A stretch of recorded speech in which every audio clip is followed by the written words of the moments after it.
آقا کے وفادار ہے علماء دیوبند، اسلام کے غمخوار ہے علماء دیوبند، آقا کے وفادار۔ ہمارا مسلک اہل السنت والجماعت احناف دیوبند کا یہ نظریہ ہے، یہ عقیدہ ہے، یہ ایمان ہے کہ ہمارے نبی صرف نبی نہیں ہیں، نبی الانبیاء ہیں۔ ہمارے نبی صرف نبی نہیں ہیں، سید الانبیاء ہیں۔ ہمارے نبی صرف نبی نہیں ہیں، امام الانبیاء ہیں۔ ہمارے نبی صرف نبی نہیں ہیں، خاتم الانبیاء ہیں۔ نبی الانبیاء کا معنی کیا ہے؟ نبی اور نبی الانبیاء میں کیا فرق ہے؟ سنیں، نبی اسے کہتے ہیں جس کا کلمہ امتی پڑھے، نبی الانبیاء اسے کہتے ہیں جس کا کلمہ خود نبی پڑھے۔ تمام انبیاء کا کلمہ ان کی امتوں نے پڑھا ہے، ہمارے نبی وہ نبی ہیں جن کا کلمہ خود انبیاء اکرام علیہم السلام نے پڑھا ہے۔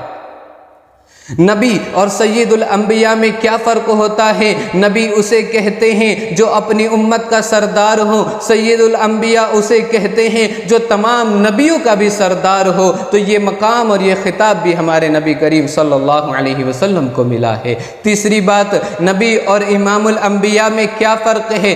نبی اسے کہتے ہیں جو اپنی امت کی امامت کرے، امام الانبیاء اسے کہتے ہیں جو تمام نبیوں کی امامت کرے۔ مسجد اقصی ہے، آپ نے معراج کا سفر حتیم کعبہ سے شروع کیا، پہلے مسجد اقصی پہنچے ہیں۔ مسجد اقصی پہنچتے ہیں، دیکھتے ہیں مسجد اقصی کے اندر آدم سے لے کر عیسیٰ تک تمام انبیاء علیہم السلام موجود ہے۔ جبرائیل امین نے محمد عربی کا ہاتھ تھاما اور مصلی پر کھڑا کیا، آپ نے امامت انبیاء کی ہے، تمام انبیاء کو نماز پڑھائی ہے۔ تو نبی اسے کہتے ہیں جو اپنی امت کی امامت کرے، اور امام الانبیاء اسے کہتے ہیں جو تمام انبیاء کی امامت کرے۔ چوتھی بات، میں نے کہا ہمارے نبی صرف نبی نہیں ہیں، خاتم الانبیاء ہے۔ معنی کیا ہے؟ تمام انبیاء آئے، ان کے بعد پھر کوئی نبی آیا، پھر کوئی نبی آیا، یہ سلسلہ چلتا رہا، عیسیٰ علیہ السلام تک آیا،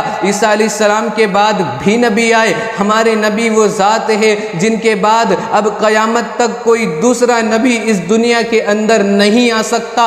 یہ فضیلت ہے، یہ مقام ہے خاتم الانبیاء کا، محمد عربی صلی اللہ علیہ وسلم کا۔ میں سیرت کے پہلو پر بات کرنے لگا ہوں، میں آپ حضرات کی خدمت میں رکھتا ہوں۔ لوگوں کو یہ دھوکہ ہے، لوگوں کو یہ شبہ ہے کہ ہم اللہ کے نبی کی سیرت کو نہیں پڑھتے، ہم اللہ کے نبی کی سیرت کو بیان نہیں کرتے۔ میں کہتا ہوں آپ نے ہمیں سیرت پر بولتے ہوئے دیکھا ہی نہیں ہے، آپ نے ہمیں سیرت پر بولتے ہوئے سنا ہی نہیں ہے۔ موقع دیں اور ہمارے جلسوں میں تشریف لائے اور دیکھیں، جب ہم سیرت پر بولتے ہیں تو ہم سیرت پر دلائل دیتے ہیں، ہم نبی کریم صلی اللہ علیہ وسلم کی محبت پر دلائل دیتے ہیں، ہم نبی کریم صلی اللہ علیہ وسلم سے عشق پر دلائل دیتے ہیں، ہم نے محمد عربی کی ذات پر دلائل دیے، ان کی صفات پر دلائل دیے، ان کی تمام زندگی پر، طرز زندگی اور اعمال زندگی پر دلائل دیے۔ ہم نے آپ سے محبت میں ہر شے پر دلائل دیے،